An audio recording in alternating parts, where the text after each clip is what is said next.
I don't know what to do with myself. I don't know what to do with myself. My heart literally has burst.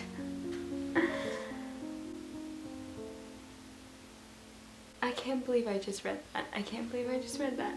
I can't believe I just read that.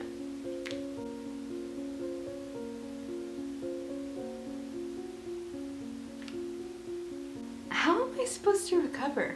Tolstoy. How am I supposed to recover from that? Oh my god. Oh my god. I'm like actually speechless is the word.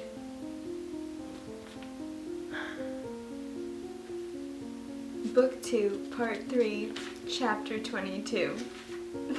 That's all I'm saying. That's all I'm saying. Oh my god. I don't know what to do with myself.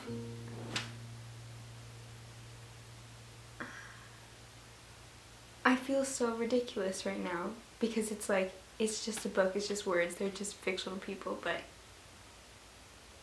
oh my god. Andre, Pierre, Natasha, they feel so real, so incredibly real.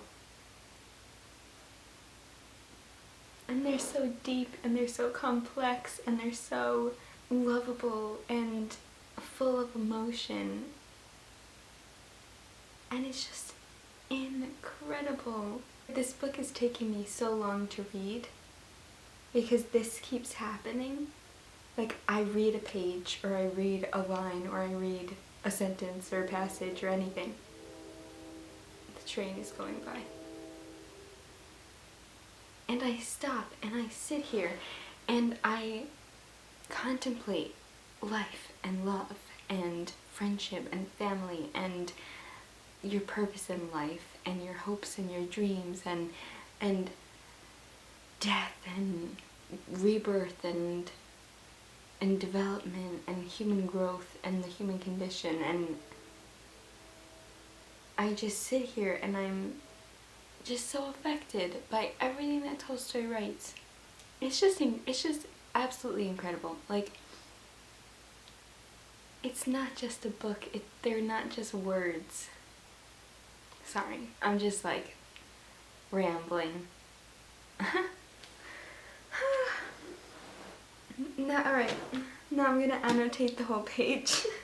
Here I go with my love it, extremely love it. When I love something a lot and I want to remember it, I highlight it in yellow. When something is absolutely incredible, profound, the best thing ever, I highlight it in this coral color, which was gifted to me by a lovely girl named Christelle. So Christelle, thank you. I'm using it for War and Peace. It is coming in extremely handy. I just want to highlight the entire page, but I know that that's excessive. I'm gonna do it anyway.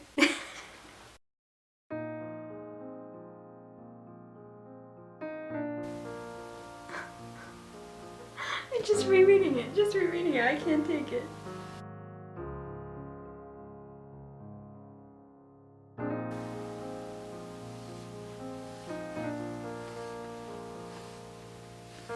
Some people could say that this is excessive highlighting, and they would be correct.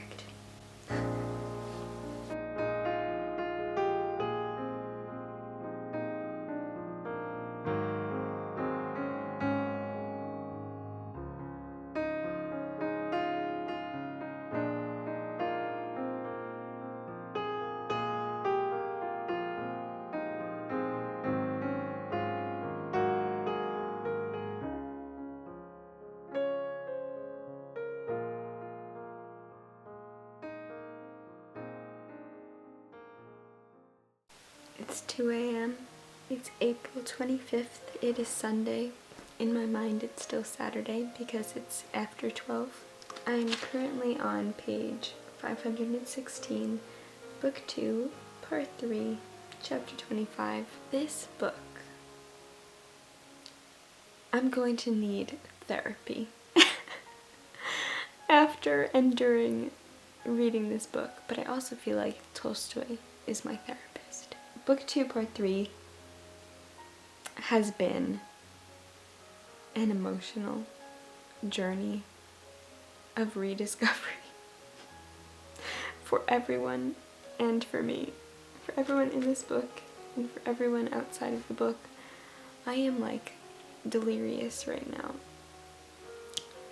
I just can't believe that Tolstoy can do this and that I can feel so many emotions through, you know, a little clump of papers in my hand that has weird, you know, configurations of letters on them. A book as an object just like baffles me. Anyway, this is Carolyn at 2 a.m. so don't mind her, she's a little loopy, but I think I'm gonna go to bed because I just like can't take it anymore.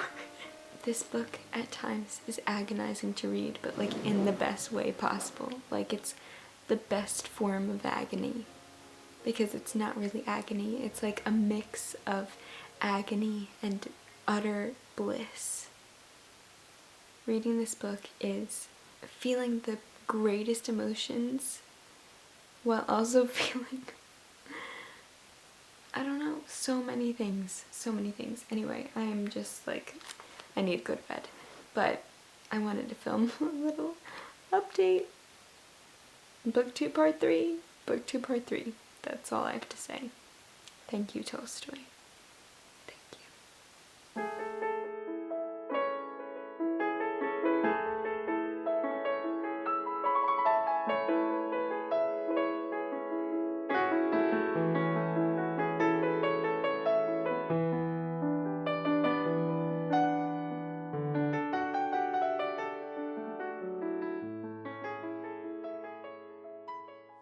Hello everyone! Today is Monday, May 17th, and I am done with college. I had my last class today, and now I'm done. My graduation ceremony is virtual, and that is this coming Thursday on the 20th, and I can't believe it. It feels so surreal. I have gone to university. I go to the Fashion Institute of Technology in New York City, and this whole year and half of the semester last year was all virtual, obviously, for current events. And I can't believe I'm done. I can't believe it. I had my last class today, and it was just so weird. And I thought I would include this in my War and Peace vlog because I have been reading a ton of War and Peace, and because of the end of the semester and so much change and so many assignments due and my senior show and just so much going on, I really haven't had a lot of time to film updates for my vlog because I've just been so busy. So I thought now is the time to update you guys and film a little explanatory clip of what's going on in my life. I'm graduating on Thursday. I'm done with classes forever. I am officially not a student anymore. That's just so weird. So I had, so many things have happened. I had all my submissions for my senior show, which is basically, if it was in person, it's like a whole gallery showing, and everybody comes and they bring their family and there's an award ceremony, and it's just this whole big thing.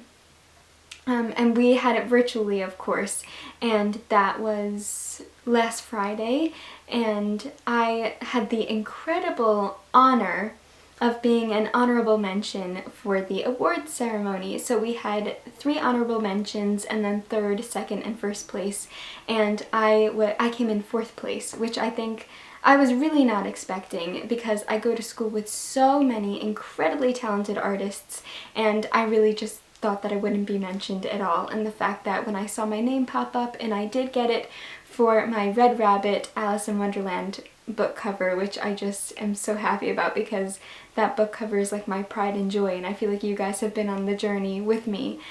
So that was just amazing to get that recognition, I guess, because I'm sort of my own worst critic, and to have it be recognized felt, I don't know, like a really good confidence boost, which I definitely need, especially because now graduating, it's sort of like you're thrown into this abyss of like, what do I do now?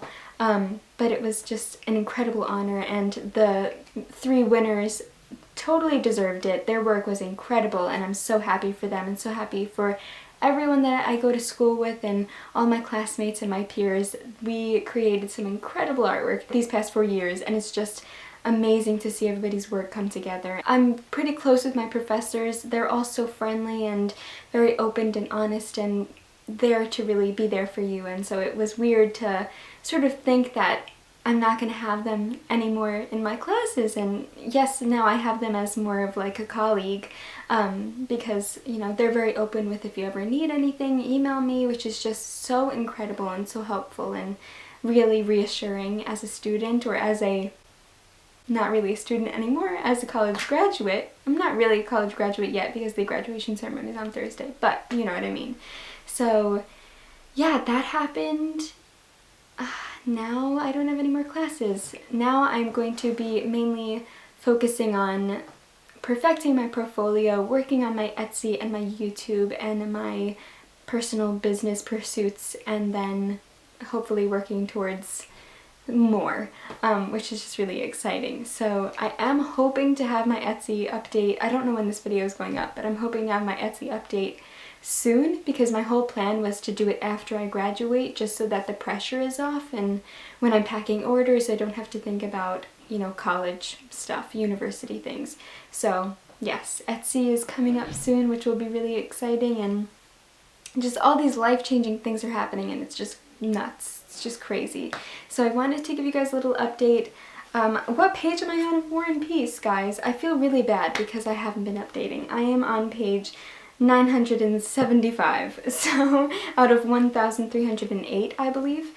I'm absolutely adoring it, as you can tell from my tabs, and I am definitely going to be filming a whole updated babble clip of me talking about what I've been thinking, all the tabs, sharing some favorite quotes, what I usually do. But for now, I just wanted to tell you guys, I had my last class. I am no longer a student. I'm going to be graduating on Thursday, and life is just pretty wild. So I will talk to you guys very soon. I will promise I will talk about War and Peace next.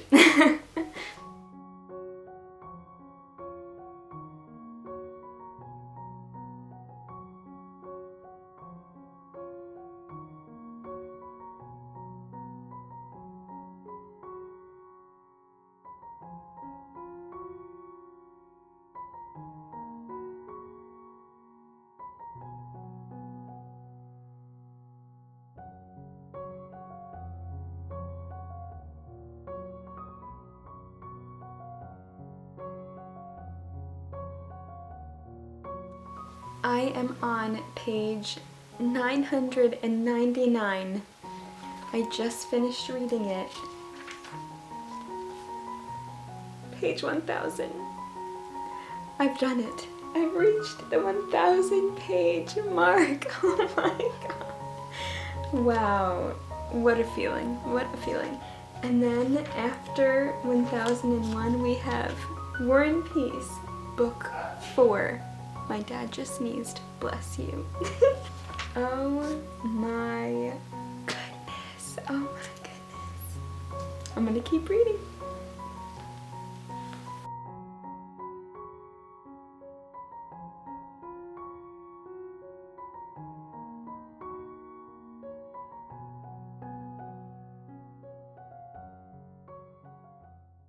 Oh my god. I am scared for Pierre. I am now on 1001. That is the end of book 3, part 3. Now I'm on to book 4. Oh my goodness. So much has happened. I don't even know where to begin. All of it is going to be spoilers. I feel like I can't talk about it without talking about spoilers. So if you don't want any spoilers, I would recommend, I don't know, maybe just skipping through this part. I don't want you guys, like, I want to talk about certain non-spoiler aspects. So like, if you've never read War and Peace, I want you to be able to still watch this video. But by avoiding spoilers, just whenever I hold up this author portrait of Leo Tolstoy, just know that it's a spoiler section, so skip ahead until I'm not holding up the portrait of Tolstoy. But so today, yesterday was my last day of classes, as you guys know, and then now it's the next day. And today I read about Natasha finding out about Andrei being wounded, and then like them speaking with one another.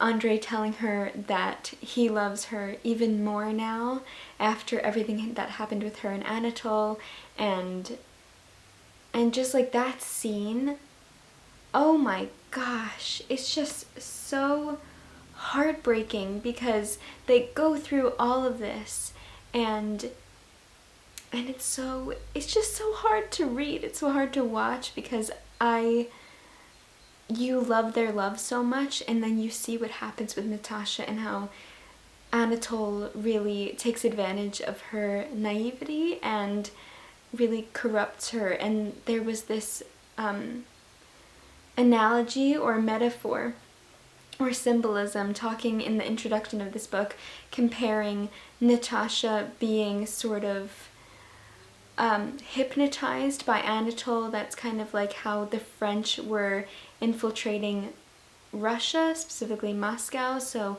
Natasha is really this like symbol of Moscow, and Anatole is this symbol of the French, and kind of taking away that innocence, plundering it, and sort of ruining it. It's like Anatole was Natasha's ruin, Napoleon was, you know, Russia's ruin, or I guess Moscow's ruin for the time that he was, you know, in Moscow and during the war. I just got to the part where Pierre is taken by the French after he saves the little girl from the fire. And the last line in this part is, Pierre was placed apart under strict guard. So they're saying that besides all of the other prisoners of war, Pierre seemed like he was the only one that seemed out of place and like he didn't belong there, so they kept strict eye on him because he looked like a special personage, which he is because he is a count, and he's undercover and sort of trying to assassinate Napoleon and not doing a very good job at it.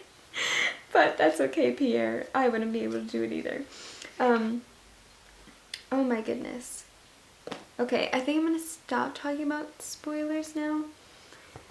So just like generalization of how I'm feeling, I thought I should maybe talk a little bit about how I feel in comparison with Anna Karenina, because I've had a lot of people asking me how does it compare to Anna, and it really doesn't, because they're such entirely different books, such entirely different stories, and it's really hard to say that you like one more than the other because they're like two completely different things that you really can't compare them. I will say that the pacing in Anna is much quicker than the pacing in War and Peace. War and Peace is taking me a bit longer, even just like reading it myself. I feel like I read Anna a lot quicker. If you can hear noises, that's my dad downstairs. I'm really attached to all the characters. One other thing that I will say is that I wouldn't take away like a single punctuation mark out of Anna Karenina, because I feel like all of it is there for a purpose and it serves a purpose, and I would not change a single thing about that book.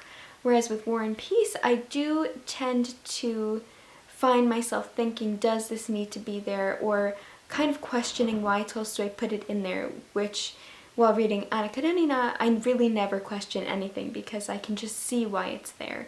So I understand why he wrote certain scenes, and I value them, and I appreciate them, and I love them, but I do feel like it's a bit different than it is with Anna Karenina. So again, it's really hard to compare. I love them both for very different reasons. So that's how I feel in comparison with Anna Karenina, because if you don't know, Anna Karenina is my favorite book ever, which if you have watched my videos for any amount of time, you already know that. That's like all I talk about. But I'm adoring this book so much, and I think I might... Hello, Dad. I might take a bit of a break for tonight and stop reading, and then I'm going to pick up with part 4, or book 4, volume 4. Is this the last part? I think it is. Let me see. Oh my gosh, book 4 is the last part, and then it's the epilogues. Oh my gosh. The epilogues start at 1213, so I have 300 pages left. It is now May 18th, Tuesday, and I'm just very, very excited. What is my dad doing? Anyway, so I'm going to stop reading for tonight, maybe pick up reading a little bit later on, but I think I'm done for right now. Right now it's 8:30 p.m., so I think I'm just going to maybe do a few things that I want to get done, and I'll update you guys when I have an update.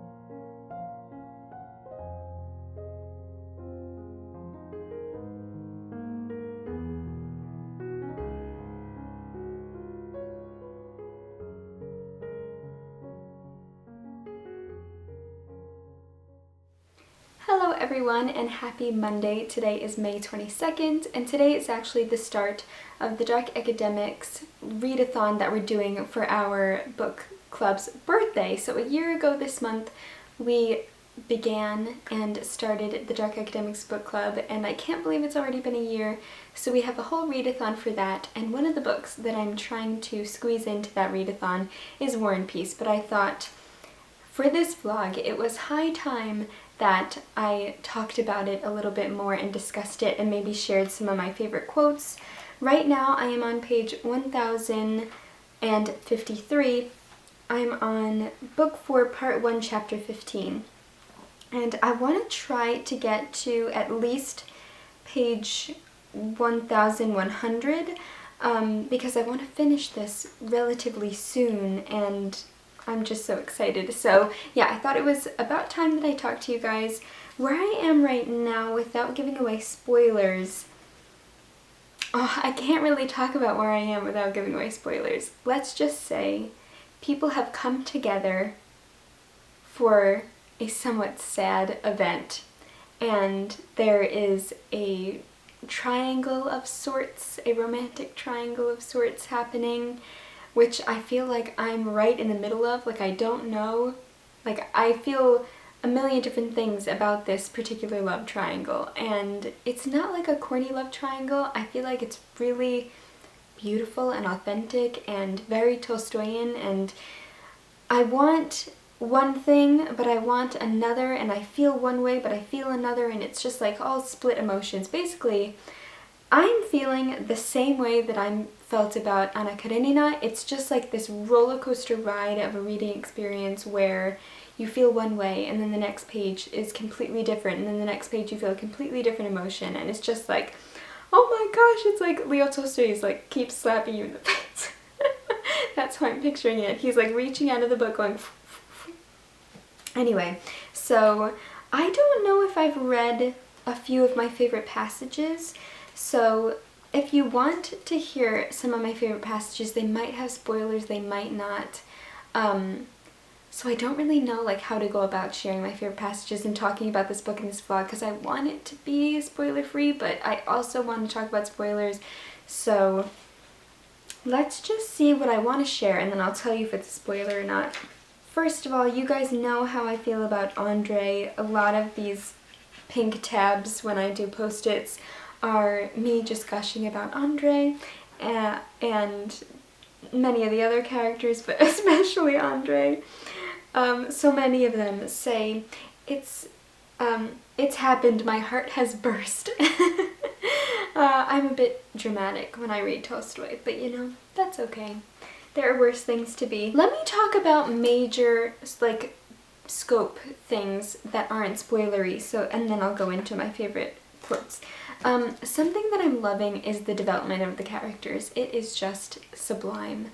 And the way that, because we are in such like a grand span of time in this story, Tolstoy really delves into the way that the different events, whether they are political or emotional, really affect all of the characters in a multitude of different ways, and you can really see the great change that has come about and come through with each character.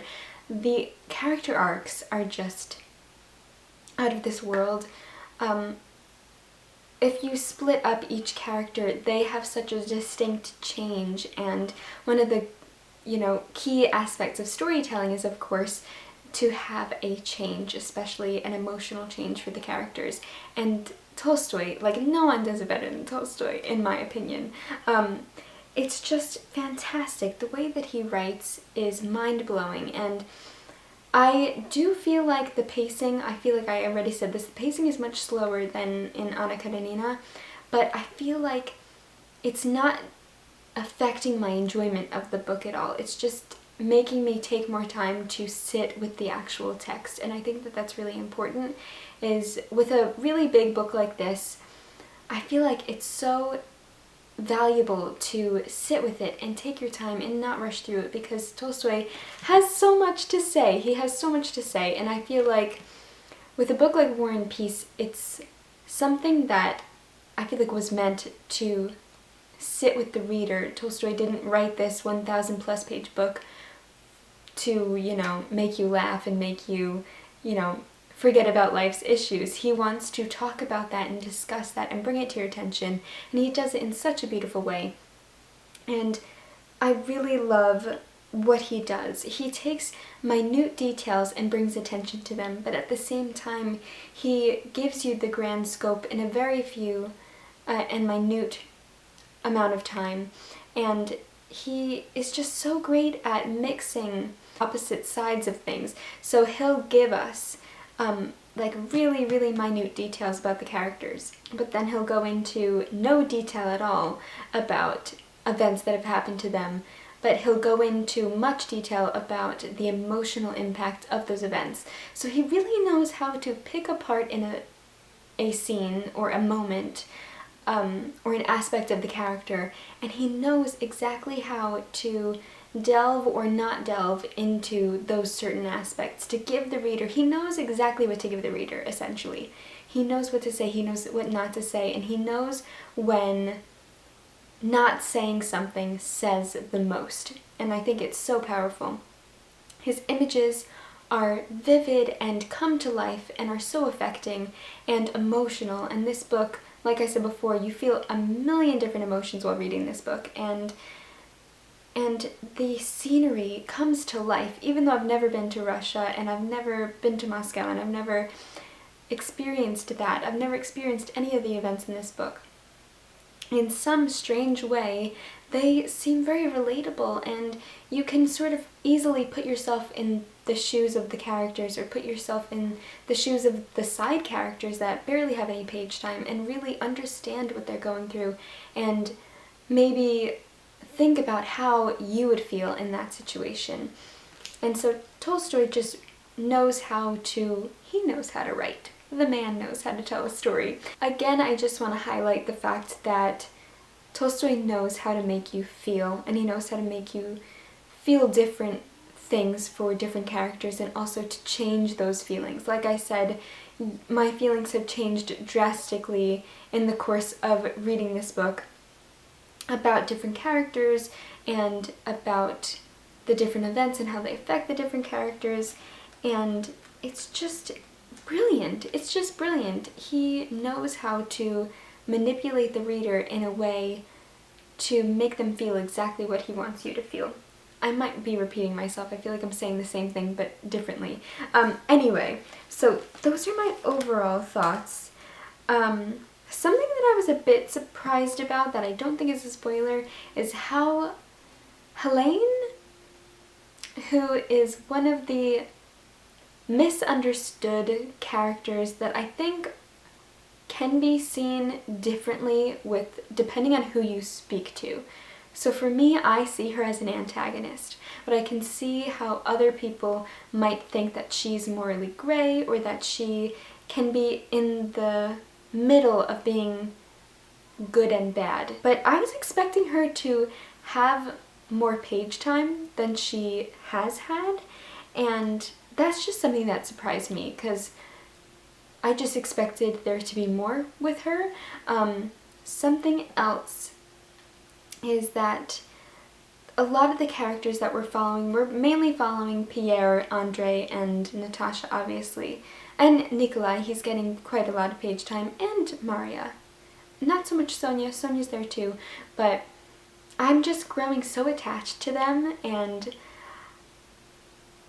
where I'm at now in the book, my heart is not ready for what is to come, because I know it's coming, and I don't want it to. And I'm just not ready, so I want to read and I don't want to read all at the same time. Okay, so let's start talking about my favorite parts. There is this one part that I think I spoke about already, but I just want to highlight it again. It involves an oak tree, it involves Andre, and it is probably my favorite part in the entire book. It's this gorgeous metaphor where Tolstoy sort of describes Andre's character and what he's been through and him emotionally and morally, and he compares it to an oak tree. And the way that he compares that oak tree and then the effects and how time passes and then Andre revisits this oak tree, it is just the most beautiful metaphor I think I've ever read, and it's just absolutely breathtaking. Something else is just the emotional connection that all the characters have with each other. It's kind of like Love Actually, which is how I describe Anna Karenina. I feel like Tolstoy's known for this a little bit, where we're following a big group of characters, and we get all their different perspectives through our third person omniscient narrator, but they all interweave at one point or another. They're all connected, and that's the same thing with Anna Karenina, that's the same thing with War and Peace, and it's gorgeous to sort of be in the headspace of each different character, and then when they come together, see how they are together. I think that's really, really interesting. And okay, let me share some favorite quotes before I babble on any longer. Just Pierre in one scene. I don't want to give it away, but just Pierre and his feelings and what he's confessing to the reader and to himself, and oh my gosh. Okay, let me see if I can find a quote that doesn't spoil anything. Okay, so I found a part or a little quote that I absolutely love. It's from Book 3, Part 3, Chapter 1, page 883, and this is during one of Tolstoy's philosophical expressions of emotion, philosophical thought. And he's thinking about the effects of war and how these historical events come to be, and the way that he describes it is incredible. I cannot agree with the peasants that the unfolding of the oak buds is the cause of the cold wind, for the force of the wind is beyond the influence of the buds.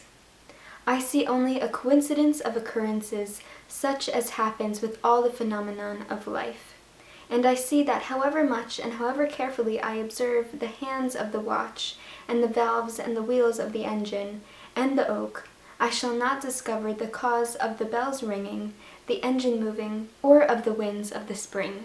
And so he's saying that all these different aspects of life and aspects of natural occurrence, they have no cause, or he doesn't really know the cause, and it's this metaphor of it's the same thing with war, and what is the cause, and who is the enemy, who is the the hero, I guess, in that sense. And the way that he's describing this is just incredible. I wrote in the margins, this whole page is mind-blowing, because I love when he goes into philosophical thought. I know that it can drag a little bit for some readers, and sometimes for me too, but I really, truly love them, and I think that that's almost Tolstoy at his best, when he sort of forgets about the characters in the plot and kind of just speaks directly to the reader and confronts these major issues and really brings them to the forefront, not through metaphor, or not really through the characters, because he is bringing it through metaphor, not really through the characters, but through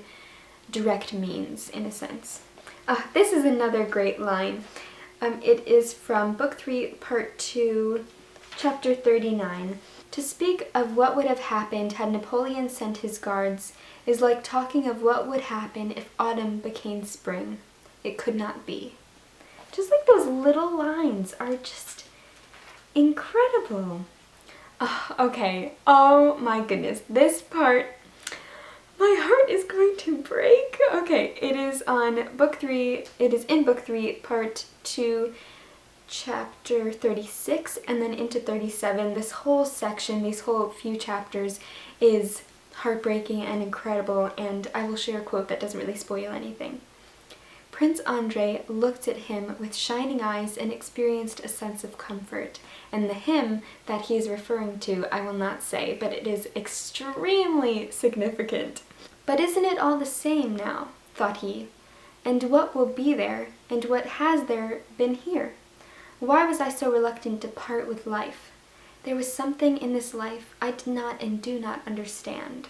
And then we eventually find out what that is that he did not or does not understand. Just this whole page is incredible. I wrote a little tab right here, a little post-it note. My heart can't handle this, because it truly can't. I usually annotate mainly with my emotions in mind, but most of the time, I try most of the time to write analytically and to annotate analytically, but at the same time, I love writing emotionally, because I think a mix of both is really interesting, because Tolstoy wants to affect us emotionally, but also to affect us in a really beautiful way and a really literary way, with using different literary elements that's really interesting to take note of and try to decipher. So that's my, every time I feel like I share an annotation, it's just like, my heart can't handle this, I love this so much, I'm gonna cry. Which usually it really is, but anyway. Ooh, this is a really good one. War is the favorite pastime of the idle and frivolous. The military calling is the most highly honored. But what is war? What is needed for success in warfare? What are the habits of the military? The aim of war is murder. The methods of war are spying, treachery, and their encouragement, the ruin of a country's inhabitants, robbing them or stealing to provision the army, and fraud and falsehood termed military craft. The military life is characterized by absence of freedom, and that is discipline, idleness, ignorance, cruelty, debauchery, and drunkenness. And in spite of all this, it is the highest class respected by everyone. All the knights except the Chinese wear military uniforms, and he who kills most people receives the highest rewards.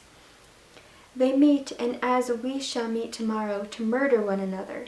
They kill and maim tens of thousands, and then have Thanksgiving services for having killed so many people. They even exaggerate the number, and they announce a victory, supposing that the most people they have killed, the greater their achievement. How does God above look at them and hear them? Exclaimed Prince Andrei in a shrill, piercing voice. Oh, my friend, it has lately become too hard for me to live. I see that I have begun to understand too much, and that it's good for man to taste of the tree of knowledge of good and evil. Ah, well, it's not for long, he added. And that's from Book 3, Part 2, Chapter 25. And just, Andrei always has these very emotional expressions of thought, and he's just very, what's the proper term for him? Morose, but in a beautiful way, I guess. And I just love his lines. Every time Prince Andre says anything, I just love it. And I got a comment recently on my YouTube channel about someone saying that, you know, Andre is a really complicated character, and they were kind of leaning towards not really liking his character and thinking that his character was not the best person to root for. And I completely understand that. And I think, see, he's such a complex character, so I understand why someone would think that way, and if you do, then I completely get that. But I think what I love about his character is that he is so complex, and he's morally confused, and I think that that's what makes such an interesting character, is because he asks those big questions of why is there war, and why are we killing each other, and who do I love, and how do you love, and how am I supposed to feel? And he asks these big questions, and I think that it's not black or white either, it's this gray area, and I feel like Pierre is a bit more cut and dry in a sense, where he thinks a certain way and he feels a certain way, and that's it. But I feel like with Andre, it's a bit more like he wants to examine that and talk about it, and really, he doesn't really know how to feel, or he does, but then he'll change his opinion, or he'll change his emotion, or he'll change how the way he feels. So I just love that, and I think that it's really real of him and raw of him, and I think it makes his character come to life so vividly. So that's why I really love his character so much. And for now, I feel like those are some good quotes to share with you guys. I think I'm going to keep reading. I don't want to, because I don't want certain events to happen. If you know, you know. But I'm going to keep reading, and I'm probably going to cry, and you know, it's the typical Carolyn of she's overdramatic and cries at books and at fictional people, but you know what? I'm not the only one. So let's keep reading.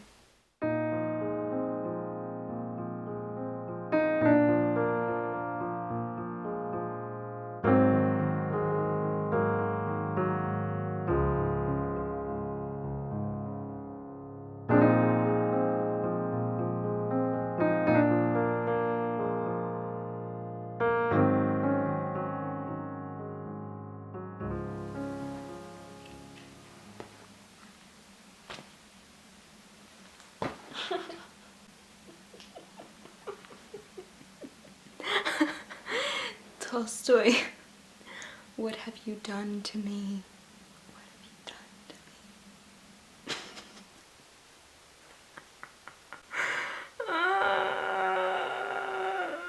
me? The heartbreak, the sorrow, the tragedy, the loss, the love, the change, the reconciliation. About this book. My heart is in the pages of War and Peace. That is where it is, and I am never going to get it back, because Tolstoy will never give it back. Oh my sweet heavens. I have no words. I have no words. I am on page 1198, and that is book 4, part 4, chapter 16. Guys, I am so close to the epilogue, I don't know what to do with myself. This is how much I have left until the epilogue. It's like barely any pages. And then from the epilogue to the end is this much. What? I have like a little more than 100 pages left of War and Peace. How did this happen? How did this happen? I feel like I just started it. So much has happened. My heart can't take it. Really can't take it. Andre, Natasha, Pierre, Kutuzov, Petya, Maria, Nikolai, Sonia, all of them. The Count, the Countess, all of them. belong in my heart and my soul. And can we just take a moment for Andre? Let's just take a moment.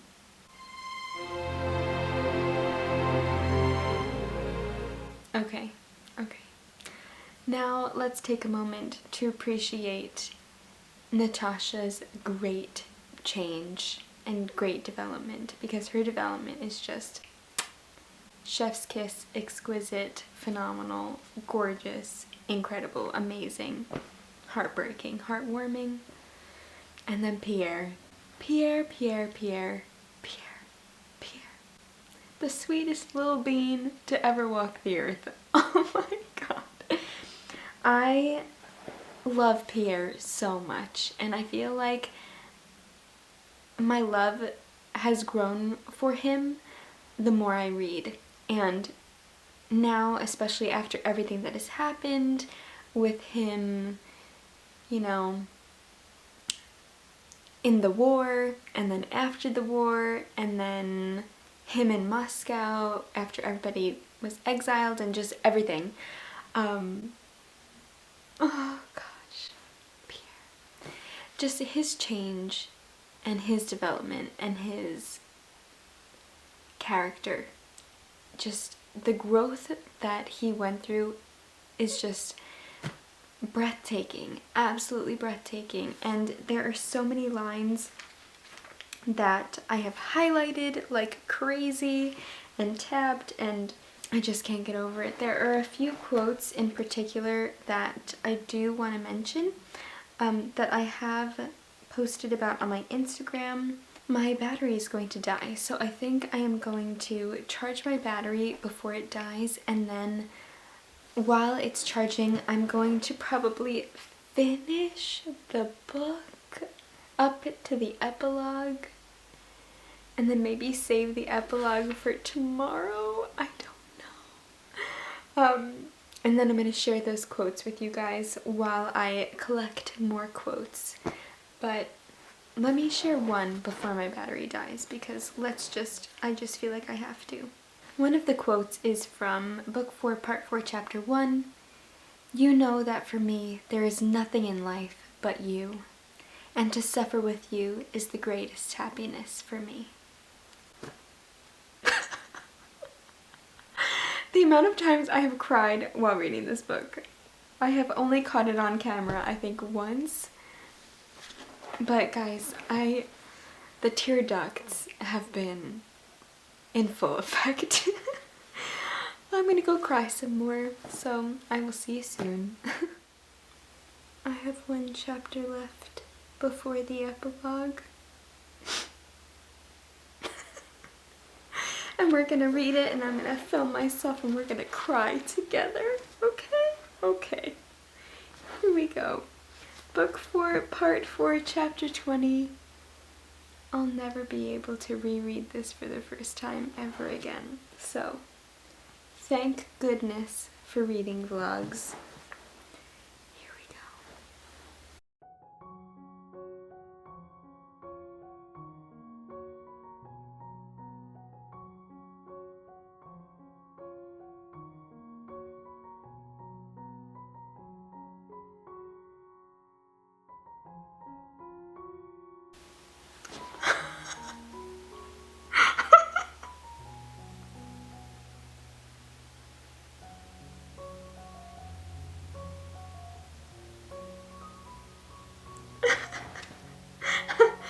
Oh, jeez.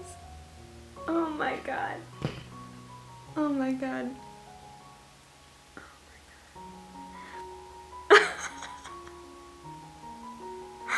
I can't believe it. I can't believe this. I can't believe this.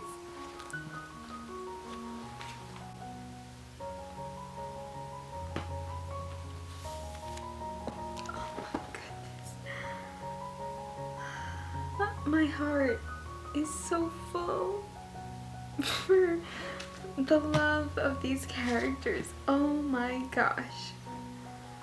Alright, I'm gonna go back and annotate this page. Oh my gosh. I'm gonna highlight the whole thing.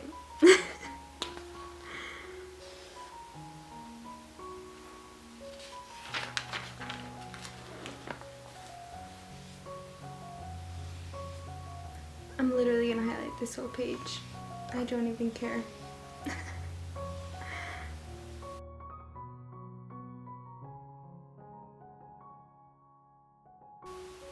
I'm just rereading it as I highlight.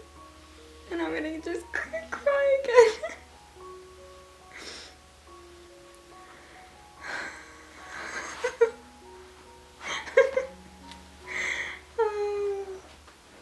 What have you done to me? You've taken my heart. That's okay, you can keep it. That was incredible. I finished War and Peace. Not completely, because I still have the epilogue. But I finished. Thank God there's an epilogue, because it cannot be over yet. I think I'm going to save the epilogue for tomorrow. I just read the first sentence of part 1 of the epilogue. I did not see that coming. Okay. Right, I'm gonna go to bed and just cry myself to sleep. The